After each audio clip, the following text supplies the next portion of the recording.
Serbia নিয়ে কিন্তু বর্তমানে প্রচুর ধরনের প্রতারণা হচ্ছে। এই প্রতারণা নিয়ে আজকের এই ভিডিওটি 5টি প্রতারণা সম্পর্কে আপনাদের জানিয়ে দেব। যারা নতুন যাত্রী আছেন তাদের জন্য অবশ্যই এটা জানা জরুরি যে কি ধরনের স্ক্যাম হচ্ছে বর্তমানে, এইগুলো থেকে বেঁচে থাকবেন। মূল ভিডিওতে যাওয়ার আগে আপনাদের একটু বলে দিই, আমার চ্যানেলটা সাবস্ক্রাইব করে দিবেন।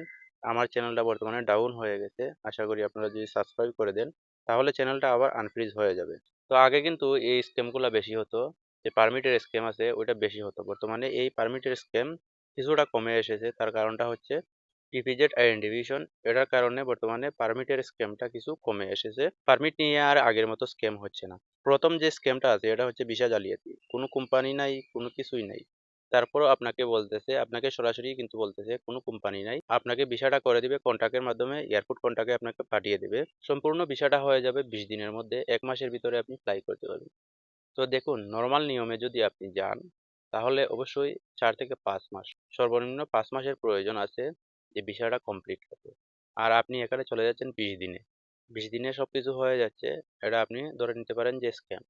এখানে কিন্তু কোনো কিছুই নাই। আপনার যদি সবকিছু হয়েও যায়, কোনো রকম যদি সবকিছু হয়েও যায়, তাহলেও কিন্তু আপনি বাংলাদেশ এয়ারপোর্টে আটকা পড়ে যাবেন। তো এই ধরনের স্ক্যাম থেকে অবশ্যই বেঁচে থাকবেন। তারপর 2 নম্বর যে স্ক্যামটা আছে এটাও কিন্তু বর্তমানে হচ্ছে, এটা হচ্ছে যে পারমিটের জালিয়াতি। পারমিট নিয়ে বর্তমানে কম জালিয়াতি হলেও কিন্তু এই জালিয়াতিটা হচ্ছে। তো এই ধরনের জালিয়াতি থেকে আপনি বাঁচার জন্য অবশ্যই এজেন্সিকে অথবা দালালকে বলবেন, আমার যে পারমিটটা রিজেক্ট হয়েছে ওইটা আপনি আমাকে লগ ইন করে দেখান, পিপিজেড কোন জায়গায় হয়েছে। অবশ্যই এরা থেকে বেঁচে থাকতে পারবেন। তারপর 3 নম্বর যে জালিয়াতিটা হচ্ছে এটা হচ্ছে যে ই ভিসা জালিয়াতি।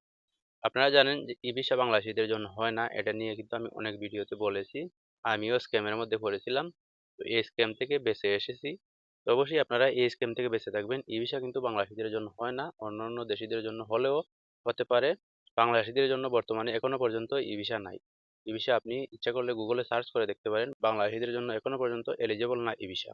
তো এই ই ভিসা নিয়েও কিন্তু জালিয়াতি হচ্ছে, এটা অনেক ধরনের স্ক্যাম হচ্ছে। পরবর্তীতে আমি পরবর্তী স্টেপে আপনাদের বলতেছি। তারপর 4 নম্বরে যে স্ক্যামটা হচ্ছে এটা হচ্ছে যে ফেক টিকিট। ফেক টিকিট ধরিয়ে দিয়ে কিন্তু আপনার কাছ থেকে টাকা নেয়ার, সম্পূর্ণ টাকা নেয়ার চেষ্টা করবে। যে ভিসা হয়ে গেছে, সবকিছু হয়ে গেছে, আপনি ম্যান পাওয়ার হয়ে গেছে, এখন টিকিট দিয়ে আপনাকে বলবে, যে কোনো একটা মেয়াদ উত্তীর্ণ টিকিট অথবা অন্য কারো টিকিট দিয়ে আপনাকে বলবে আপনার টিকিটটা হয়ে গেছে, আপনি সম্পূর্ণ টাকা দিয়ে দিন। তো এর ফাঁকে আপনাদের বলে নেই, দুবাইতে যে ট্রানজিটটা ছিল এটাও কিন্তু বর্তমানে বন্ধ হয়ে গেছে।